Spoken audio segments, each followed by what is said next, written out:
Hello, this is Dale, your host, and this is a commercial and it's only a short one, and I'm going to read it now. Since 2007, we have been providing top-notch computer support in the Denver metro area, offering a comprehensive range of services, including email setup, Wi-Fi support, website development, and DNS configuration for both residential and commercial clients. Our on-site support is exclusively available in Denver. Additionally, we offer IT and data backup support. For inquiries, please contact us at 303-618-9519. Again, that's 303-618-9519, or visit our newly launched website at www.topnotchcomputersupport.com. Dale, that's me, obviously your host. I highly recommend Chad and his business. I have used his services several times and found him to be a true professional with a wonderful attitude. His ability to get along with everyone and his true commitment to customer satisfaction is truly commendable. He's a wonderful man. I'm exceedingly pleased to have met him. Coffee time again, exposing the truth. Welcome to Coffee Time Again, exposing the truth. Dale at the microphone, the show that demonstrates how history repeats itself. He digs into the past, shows what happens, and how it is happening now. Follow the path of history to where it goes, then relate it to today to reveal the connections. The culture that forgets its history has no future. A history buff and loves to talk about it, going back as far as ancient Greeks and Egyptians and beyond. So grab your coffee, your chair, and listen to the show. Hope you enjoy. Good morning, America. Good morning, world. Welcome to the show. I'm Dale, your host, and this is Coffee Time Again, where we expose the truth. Today, we're exposing the truth with Aaron on modern systems, government, media, and corporate culture, manipulations. That's the way I'm going to leave it. And I'll let Aaron talk about it a little bit and tell us who he is and what's going on. Hit it, Aaron. Hey, Dale, thanks for that intro.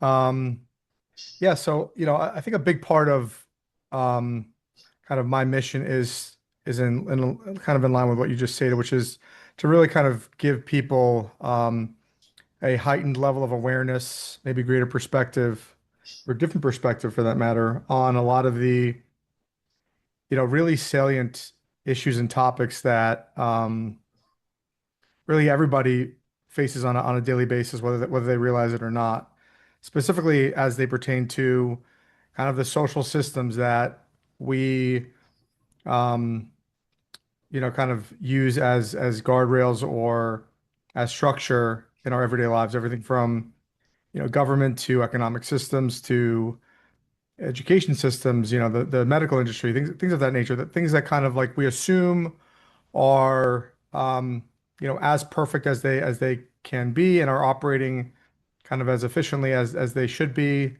and kind of really digging deeper and showing that not only are things not necessarily as one might perceive them to be, but where we can make improvements and where other parts of those stories can be better understood, again, in the perspective of each individual. Okay. That's where you're coming from. That's where I'm coming from. All right. Sounds good to me. How'd you get started in this quest? Honestly, I've been kind of on this path for maybe 25 years or so. I've really always had. It's never kind of been or rather, it wasn't like a kind of a eureka moment where I decided to kind of get involved with this or start looking into this. I've always had a very acute interest in understanding not only kind of my place in the world, or everybody's place in the world for that matter, but how things kind of work, how things operate, where we kind of get the values that we get, where we learn to do the things that we do on a day-to-day basis. And it was always kind of my contention that we aren't just kind of like born with set parameters, right, through which we live and conduct our lives, that we learn these things through our family, our school, our societal values, things of that nature that really have a serious impact on us. So at university, I was a philosophy major, an economic theory major, and I really, again, I've always had a keen interest in understanding the origin story, the framework, the bedrock of a lot of these things. So I've been kind of on this quest for that amount of time. I'd say that I kind of really ratcheted things up in the past, maybe 5 to 10 years or so, where um, a lot of the issues that I kind of been talking about or thinking about, kind of in informal conversations with people, were kind of like starting to come to fruition, starting to come to light. Um, and I decided to kind of make my effort more formal, I would say, in the past year or so with my podcast, and I have a book that I'm writing. Should be coming out in a couple months, actually. So that's great. I'm excited about that. Where again, I really dive into a lot of this stuff on a more granular basis. And I will say that kind of a big part of my desire to kind of formalize my effort has to do with, I think, the general paradigm that we're all kind of living in. I have a real sense, a keen sense. I think you can agree with this, Dale, that people are starting to kind of wake up to the reality of the situation, and this transcends many planes, whether it's with um, you know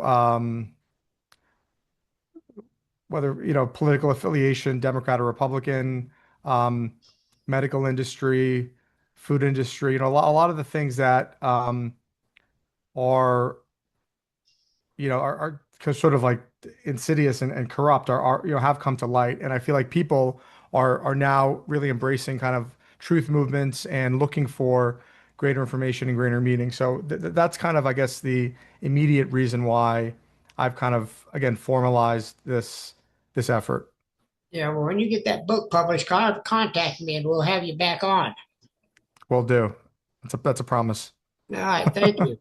I had a hard drive and it crashed on me, an external hard drive, and it crashed on me.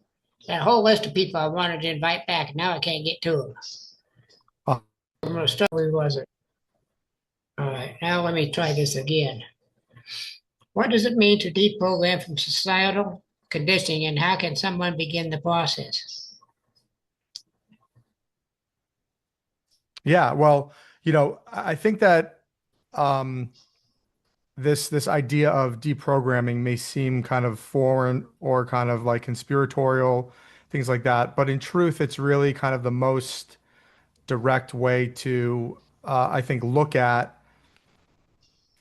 your identity, anybody's identity, right? And deprogramming doesn't need to be kind of like, brainwashing or, things like that. It's really just kind of how we have either through society um, been influenced or how we have decided to conduct our behavior in our lives, right? There's a sort of a programming involved, and what you find is that kind of given the framework that we all live in, right? We all live in the West, especially. We all live in sort of this capitalist paradigm, right? Where we, whether realizing it or not, inherit values and beliefs based on this prevailing economic system, right? So take school, for example.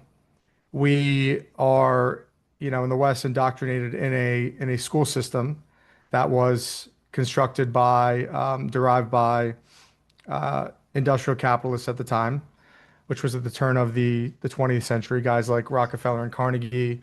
And they structured our education system around the Prussian model, which, if you have any familiarity with it or your listeners do, it's effectively a model that creates docile workers to perform goals at a factory or some sort of bureaucratic capacity, right? So, and this isn't conspiracy. It's all documented, and I think that we have to look at how that structure of learning and even kind of what people expect after they go through, K through 12 and into university, right? What they kind of expect from that education that they're receiving, and then how they expect to conduct their lives in their world after receiving that education, right? So most people, I think it's I think the majority, right, would say that as they go through the system, they look at the end of it to um, be marketable, their skill set and their traits be marketable to some company looking to hire them, right? So their consciousness, their goals are set around how they can be useful in this economy, in the society, right? You didn't go through school and then decide, oh, I'm looking to take all this information and re-examine myself on some existential level, or look into the metaphysical workings of myself and society. This is not the standard sort of reaction or sort of expected application once people go through the systems and graduate. They need to live in society, and they need to kind of connect to the system. And just right there, where an individual believes that they are sort of out there needing to perform some task, needing to, um, you know, really be able to have their skills and themselves be sold in order to make money, right? Right there, you have some real heavy indoctrination. You have an understanding of yourself in many ways as sort of an object. Not an object in the sense that it can be, whatever, used and thrown away, but an object that can be used for some aim. And you have to make sure that you are, again, up to speed, up to snuff on your skill set. So, your identity, whether you realize it or not, has changed by way of your education. You assume now this role of an individual who has to compete in a marketplace, has to, again, be marketable and be attractive to some employer. Or if you want to go off on your own, you have to then kind of compete in the market, right? In the open market to have your skills be purchased, et cetera, right? So in taking on that identity, in taking on that kind of role, you immediately assume a whole new sort of self-understanding of yourself in the world. You, again, you're operating with this kind of survivalist mentality. You have your ego that's really driving your actions, and you have to kind of contort yourself accordingly.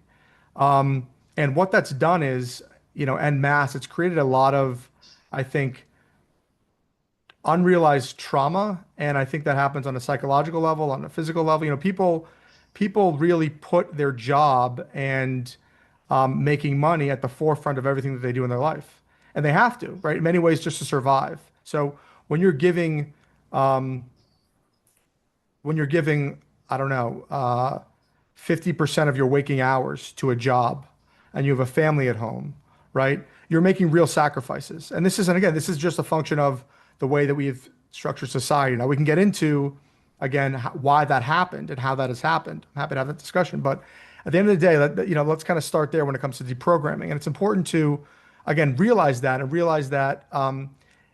structuring your life in a way that you're really on some high percentage level, simply focused on making money in order to survive, or, in order to experience things, or whatever your reason is. Maybe you have plenty of money to survive, but to accumulate money to do things in your life that you want to do, right? When you structure your identity and your reality that way, it changes who you are. And that's kind of where I want to kind of start the conversation with people and make them realize that, first and foremost, they are not their job. They are not the house that they own. They are not the bank account that they have. They are not the car that they drive. You name the material good, they're not that. Which, I know it sounds obvious, but in many ways would come as a shock to many people in how they elect to describe themselves. When you first meet somebody, you say to them, "Oh, hey, I'm Aaron, nice to meet you," or let's say you're a regular guy, Dale. I'm meeting Dale. Hey, Dale, nice to meet you for the first time. The sort of default program response is, "Oh, where are you from? What do you do for work?" Right? Why are those the two questions that are asked? Why isn't the first question, "Oh, are you enjoying the wonderful day today? Did you stop and smell those beautiful flowers on Main Street? Did you see how lovely did it?" This is the default way of communicating. This is the default kind of program output, right? And that's a very kind of like high level look into piercing the veil into how people look at themselves and other people around them. But the point of the matter is, it bleeds into so many things. And on a more kind of metaphysical level, when you really get down to it, um, when it comes to, obviously this is past the programming discussion, but people think of themselves also as their thoughts and their emotions, when in truth, they aren't those either. They're experiencing their thoughts and their emotions, but they're not those thoughts and those emotions. They change, right? They're fluid. And that's a discussion on consciousness. But to kind of again go back to the programming part, we assume these roles, and these roles that we assume bleed into our values and the way we live our lives.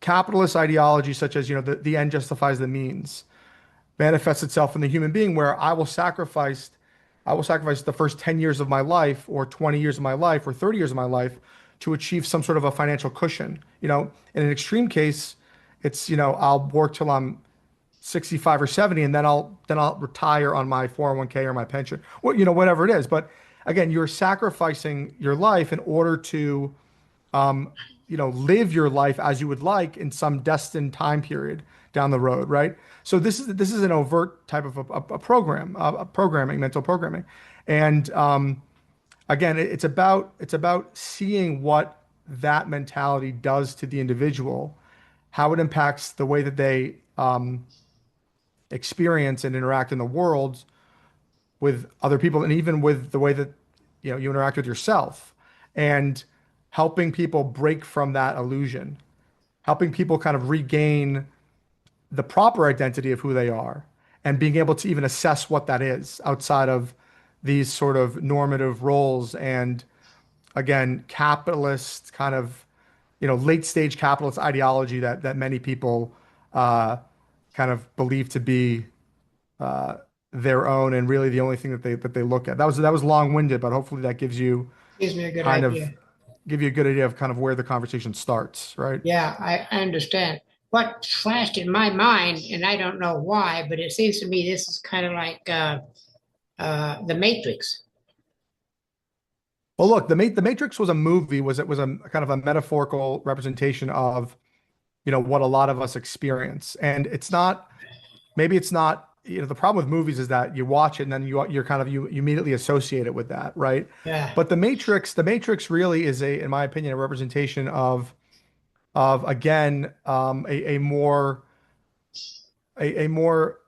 metaphysical story, but also reveals itself in a very practical day-to-day sense, where again we have, for whatever reason, right, whether it's out of necessity or out of desire to just accumulate more, we have decided to, right, program our lives or live our lives according to certain rules and parameters. And you might look at that kind of programming as sort of a matrix type result, right? Where you have a society that is operating based on parameters, based on whatever it is, right? It's convoluted, it gets complicated, but it's pretty easy to kind of look at individually and see how they connect, kind of like an ecosystem type way, when you look at it collectively.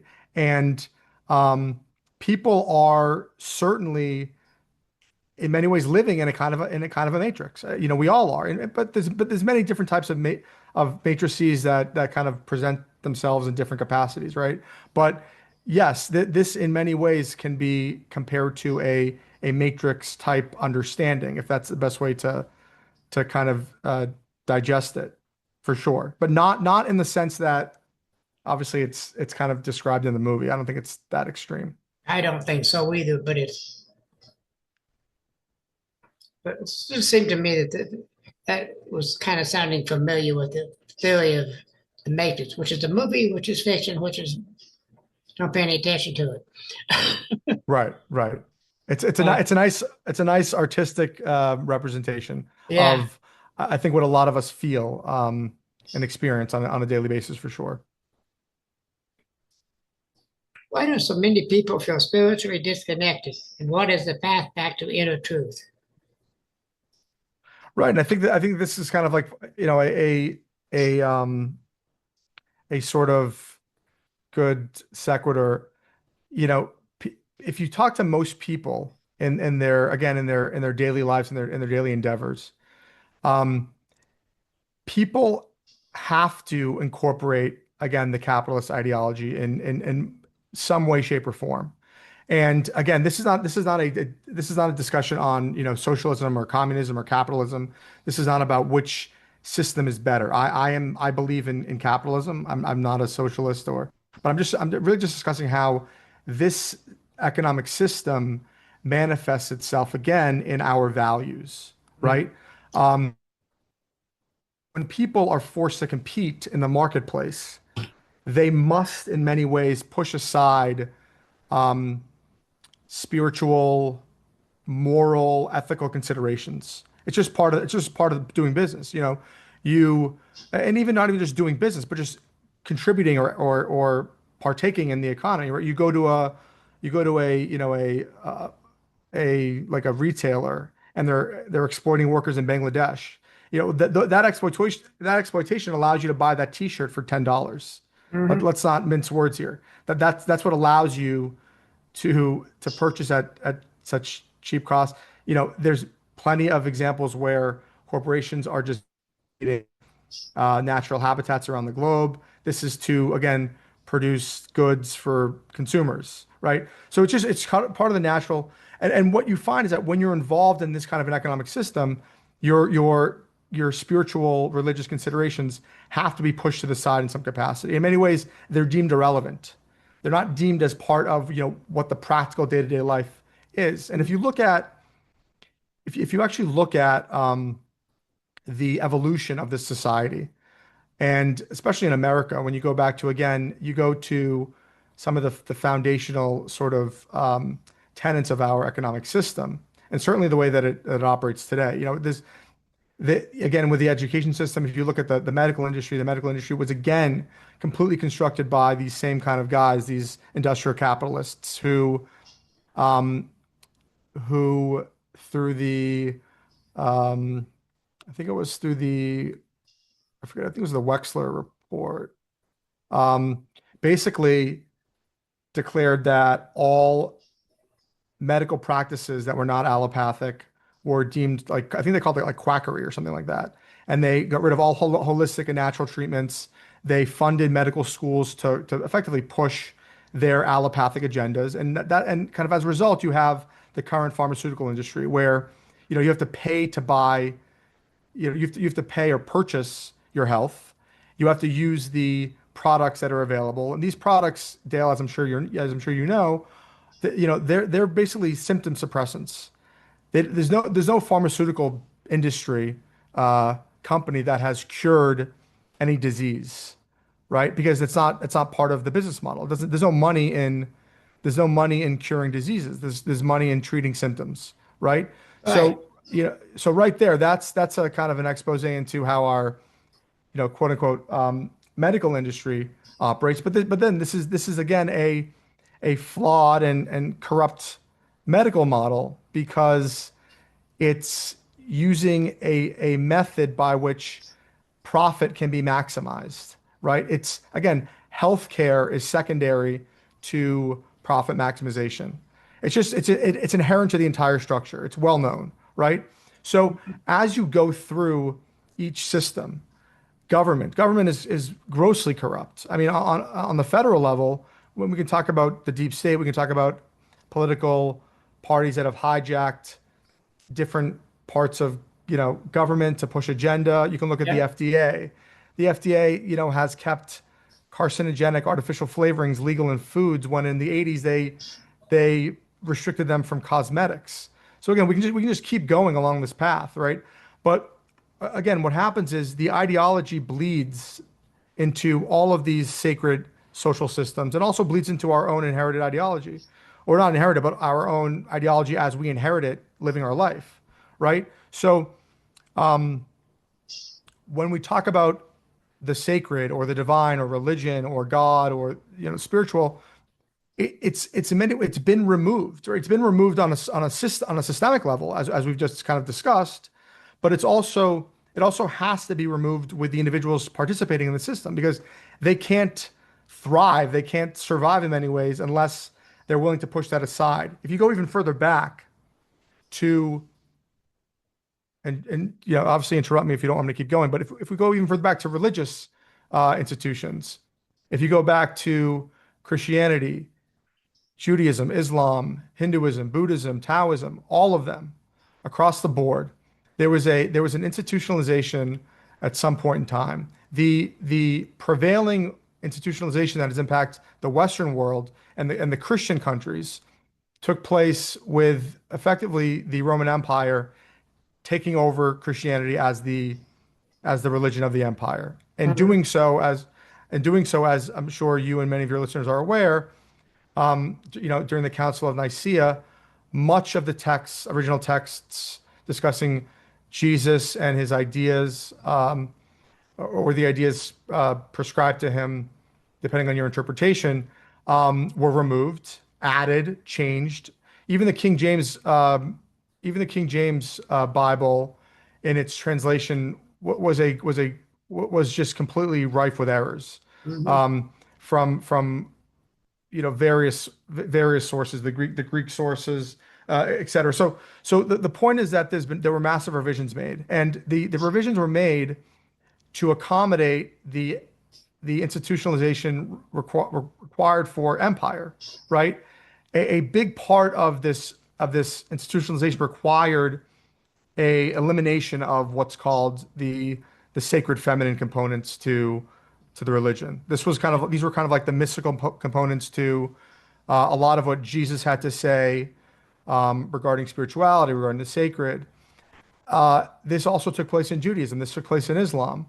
I can go through the details on how that took place. But what you saw the sort of sacred feminine components, the mystical components completely removed. And why was that? Why did that happen? Well, it happened because the female, even just like her physical interaction, she was in many ways kind of like a manifestation or a physical embodiment of a lot of the sacred principles that we kind of live in, like her, or live within, like her menstruation cycle, follows like a 29 and a half day period, which is directly in unison to the lunar movements. Right.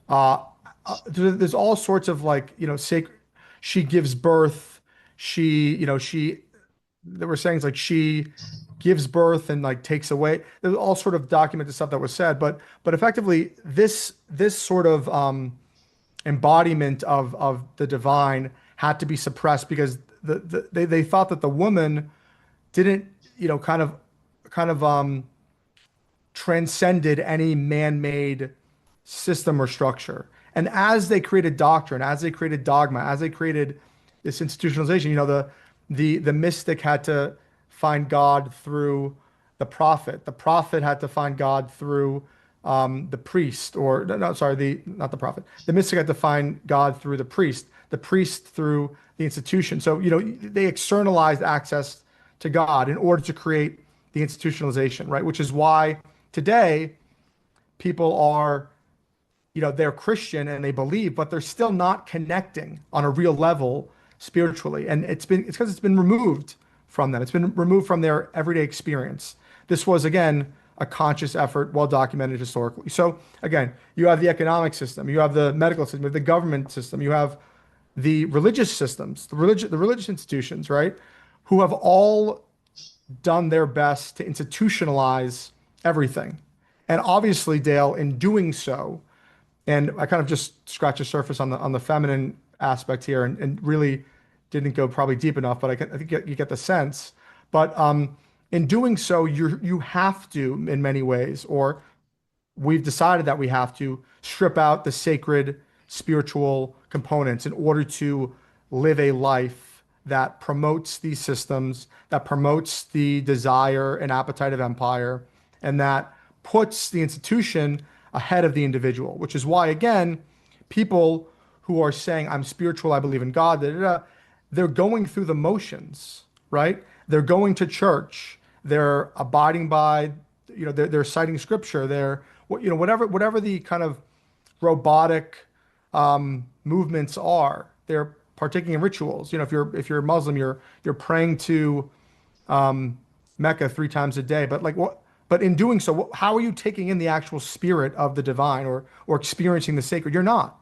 You're mentally, you're kind of going through the motions. So this has happened on a conscious level and also unconsciously, because you you you've had to, in many ways, sever yourself from a lot of the true divine texts. Now, very quickly, one more thing, and then I'll go back to you. But if you go back to there were texts that were found in Upper Egypt after World War II, called the Nag Hammadi texts, and they were texts that were hid by monks at the time, under threat of the Roman Empire destroying, coming back and killing them all, right? Mhm. And the texts, and they didn't destroy the texts. They buried them, they hid them. And what you find in those texts is a drastically different account of Jesus than what you find in the Old Testament, and the Gospels. And what you find is you find a Jesus who said, you know, look inside of you. If you don't look inside of you for truth, what's inside of you will destroy you. Things like, you know, you don't need external access to God, right? God is within you. So it's a very different, and there's many more, but there's a very different kind of understanding and representation of Jesus, from the Jesus that we get in, again, the Old Testament. It was a way more mystical character, somebody who, again, was adhering to, or at least referencing in practice, a lot of these feminine kind of sacred principles, right? So Right. again, this gives you a kind of a paradigm, a framework for the paradigm where people are just disconnected in really, in essence, from the true divine nature. Maybe conceptually they can grasp it, but these mystical ideas, these one-on-one interactions are just not available, for many reasons. Yeah, I noticed even my church, and I get really upset with that, talk to them about it in meetings. And I think we're going along the wrong path. Is they're spending too much time talking about secular issues, right? LGBTQ plus, if I got the letters right. Uh, and other secular things that they're talking about in church rather than spiritual things. So I think they're being corrupted by what you're talking about. I think that when for sure, I think that I think there's been a lot of corruption across religious institutions. I think Mhm. that religious institutions, remember, they have to look out for the institution, Yeah. whether or not they want to admit it. And again, I deplore people, religious people, to kind of go as far back as you can, and look for a lot of the original texts, Mhm. a lot of the original representations, the word of Jesus, versus sort of like a lot of these um, mistranslated ideas. And a lot of the gospel, a lot of the texts that are kind of repeated, are, and how they are discussed even in church, are mischaracterizations. Yes. They don't represent what was actually meant to be communicated to believers and followers. They uphold the required sort of filtering of the institution, right? Which Right. is something that's not. But these topics, look, they may be relevant, but where is the spirituality in church? Where is the connection, the real connection to Right. the divine, to the sacred? It's been Totally. lacking for a long time. It's I been, totally. you'll hear like, oh, the devil is here to do this, and if you do this, you'll go along with the devil. Okay, cool, but like I get that, but where's like the one-on-one practical experience, spiritual experience? How am I experiencing the true teachings in my day-to-day life? You're not going to find it. You're not going to find it. Not. And Excuse me. I'm very happy with my church, but I see some things that just kind of upset me. Right. We're an open church, we're a very liberal church, and so that's okay, and it should be that way. We should let everybody in. We're the Church of God, and we need to have people of all faith, all beliefs in there, whether they're gay or not. Look, that's a determination that the church needs to make. I know many people who are against, uh, you know, who are against gay marriage, or Yeah. homosexuality, or LGBT, and that's I think that's kind of like an issue. I don't really have a kind of like religious viewpoint there. I can tell you like what my beliefs are around that, but you know, I think that that needs to be made on like kind of like a one-on-one basis because simply if you read, I think if you read scripture, I think that it's pretty clear that homosexuality is not okay, as well as, abortion and things of that nature. So it's kind of like to have a kind of progressive mindset that it kind of runs into a more complicated discussion. But the bottom line is that I believe a lot of the bigger topics, um, even outside of like sexual orientation are being missed. But um, I guess it's kind of an individual basis on an individual basis. I agree with you, and we have several in our church, and it's okay. I mean, they're good people, but we can't cater to them exclusively. It's you don't want to change. I mean, you certainly can't change. You can't change a belief system.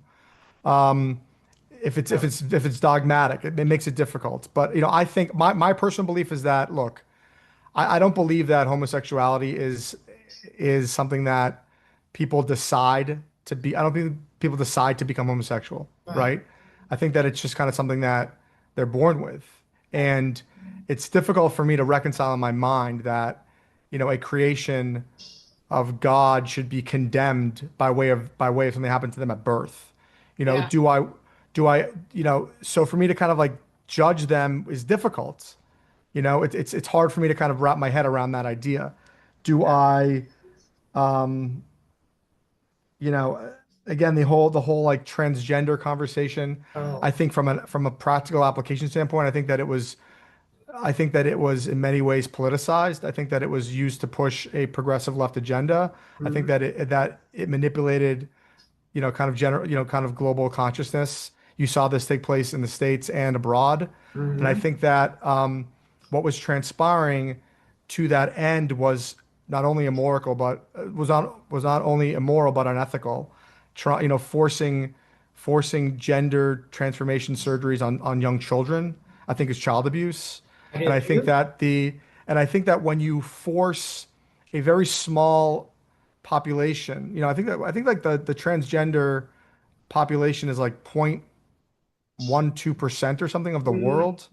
When you try to create laws and restrictions that put a small subsection of the population above everybody else, and not just to accommodate them and their differences, but to push agenda where their small percentage requests that aren't necessarily, in my opinion, necessary, right?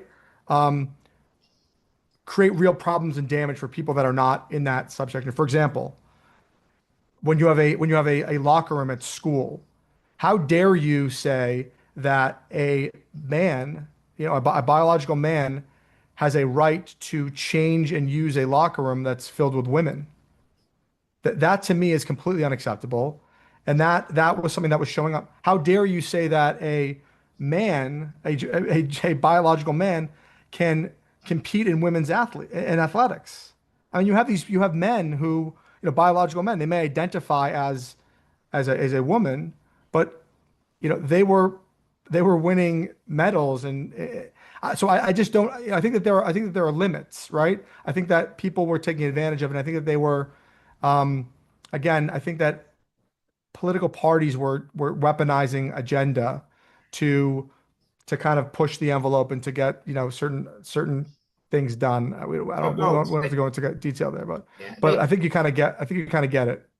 Yeah. What they're doing is the same thing they did with with the illegal immigration stuff was to get more votes. I think I think that a lot of the transgender and like male versus female gender talk was in many ways um, a social experiment. Let's put it that way. Hmm. I don't think that the main liberals in this kind of situation were.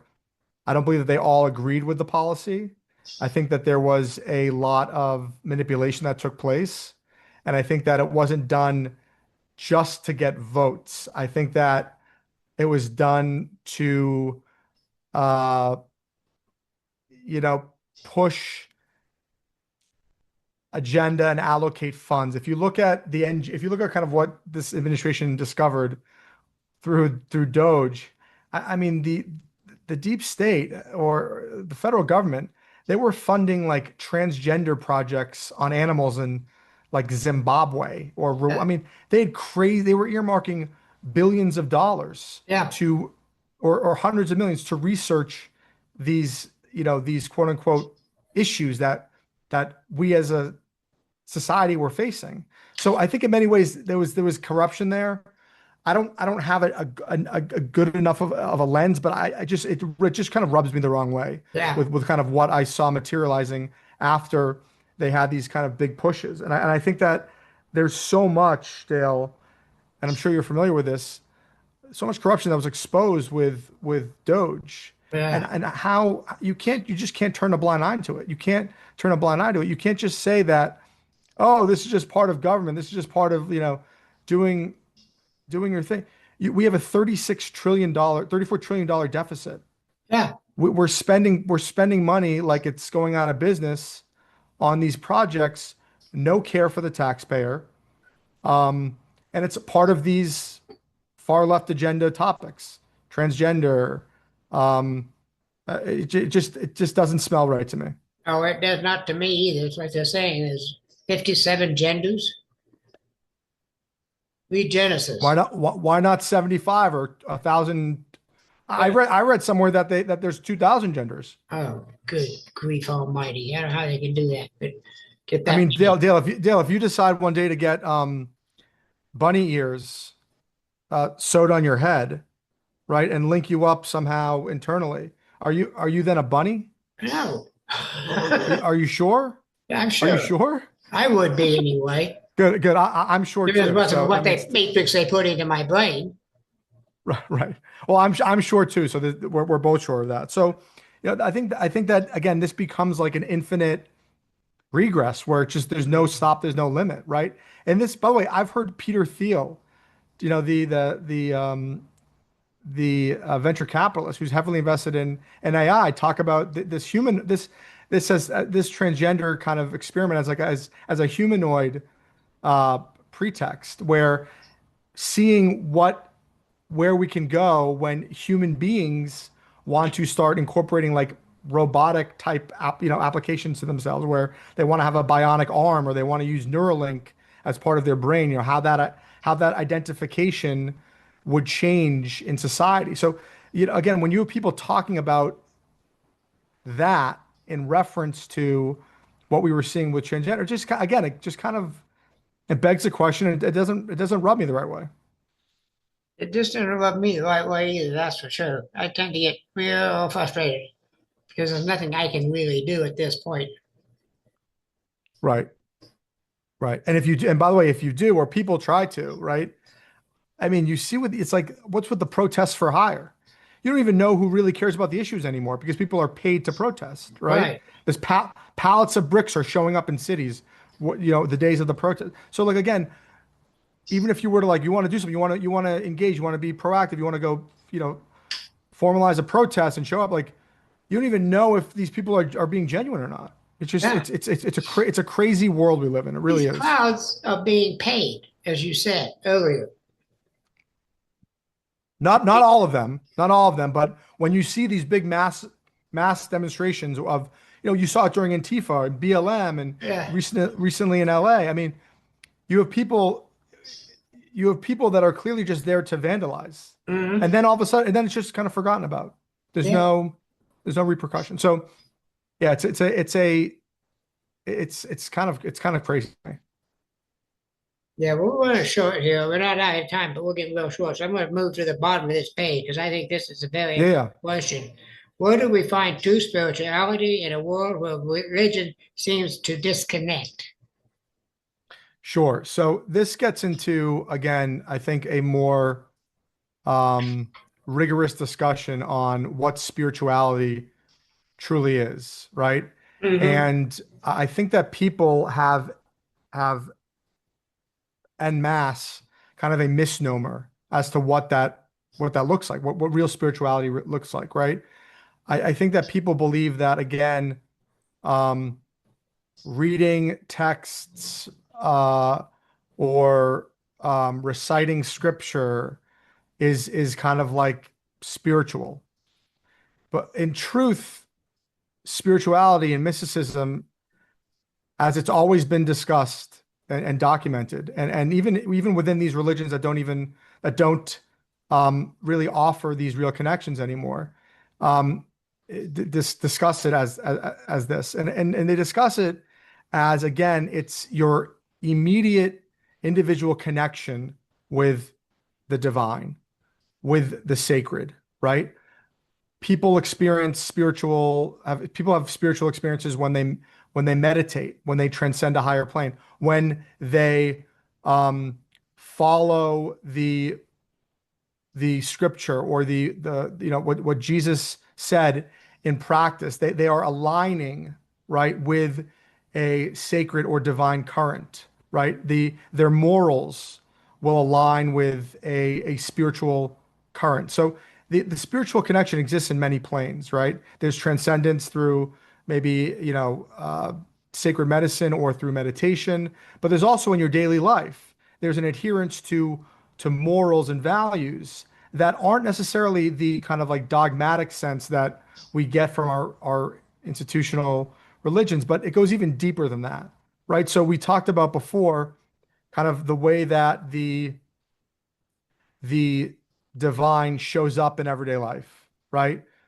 We see the divine order, um, the divine patterns of God, right? In everywhere, right? In nature, there is a balance, and we are connected to nature. We are nature. We're not living in nature. We are actually, right, nature experiencing itself in our unique individual form. We're not disconnected. Why do I say that? Well, we breathe in the oxygen that a tree expels. The tree in turn inhales our carbon dioxide, right? So we are, right there. We're embedded with nature there. Yeah. The microbiomes in our body come from the world around us, right? They're part of us. Physicists talk about how we're just, the carbon in the carbon, the hydrogen, the calcium comes from the universe, comes from, stars. But with all of that, there is a sacred ordering of things. There is a divine ordering of things. And what comes with that divine ordering are things like balance and reciprocity and, right arrangement and agreement. And it's really from these um, currents and from these patterns and orders that we get the real essence of our moral codes, right? So, for example, there is a spiritual component to everything that we do, from the way a business conducts itself. You had when we quote unquote invented electricity with Thomas Edison, right? JP Morgan was funding a guy named Nikola Tesla, as I'm sure you know. Yeah. Nikola Tesla found a way to extract the natural, basically the natural current, the electrical current, and Yeah. distribute it in mass, basically freely, right? Yeah. He was harnessing electricity. Now, JP Morgan, who was funding him, came to him and said, "Okay, this is great, Nikola, but I can't meter this. I can't charge people for your technology, right?" Tesla's approach was operating in a balanced approach, in a spiritual or sacred alignment. Mm-hmm. The JP Morgan approach through Edison was through extraction and charging people and manufacturing scarcity, right? You saw with the fossil fuel industry, Mm-hmm. we are not operating with a divine or a spiritual mindset. We are extracting, we are creating manufactured scarcity, and then we are charging individuals to purchase goods again based on a manufactured value. Yeah. We have OPEC who controls, 80% of the supply, so they dictate pricing. Oil is prevalent all over the world. Anyway, so it's it's through this kind of mentality that you see, again, the disconnection from the spiritual, and it bleeds into ourselves. So when we have companies and we have industry that operates the end justifies the means, extraction and growth at all costs, right? We have the Federal Reserve, same thing. We have a set 2% mandate. We have to keep growing. Well, this runs counter to the sacred, to the divine order of things. The earth does not grow exponentially. The earth grows and replenishes itself based on a schedule, right? The earth, there's night and day. We sleep and wake up. If we take out a forest, it has to regrow. It takes a certain amount of time for it to regrow. So again, there's a sacred balance and order to everything. The way we live our lives is completely disconnected from that divine ordering of things. And again, I'm trying to. There's many different ways to kind of delve into the spiritual realm of things, Right. but religion doesn't ever have you adhere to that. Religion is completely separate from that. Religion doesn't care about the spiritual nature of the economic system, which impacts all of us, right? We just don't realize it, and we don't factor that into our religious or spiritual calculus, if that makes sense. Yeah, as a matter of fact, it does. Hey, we are out of time now. Is there only one thing you want to say to my listeners? I hope that all this was coherent and made sense. And I looked, there's a lot there. I tried to pack in a lot, but I hope to, Dale, reconnect with you Yes. once the book is launched and published. Yeah, I want to see what you got to say about that. And I got a feeling that this quite isn't finished. We may have to do another one because I don't think we've quite finished here. We just got that feeling. I think that there was a lot here, and I think that I was trying to kind of Yeah, I think we pack just a bunch in. finished. But I think we scratched the surface for sure. We're definitely due for another one. Yeah, we are. It'd be a while, but we'll get back together again. Okay. Absolutely. Have All a right. good day, Thank you, and I'll Dale, see so you much. later. You too. All right. Take care. Bye. Thank you for listening to the show. There are show notes and a place to comment at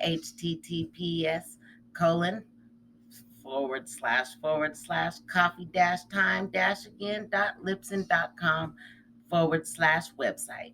He hopes that you liked what you heard and will tell others about him. Dale is attempting to get a following that both disagrees and agrees with him. He does not want yes men. If you disagree, wonderful. He is happy to have you here as a part of the Coffee Time Again team. Dale does not talk about the news of the day. He is attempting to give a history lesson that is just as important about what is going on in the headlines of today. Please do not hesitate to contact him. Just remember that Dale wants a clean show, meaning no cussing, name calling, yelling, or hate allowed. You can disagree with him and not be disagreeable about it. Support him and help keep this alive. https://glow.fm/coffee-time-again.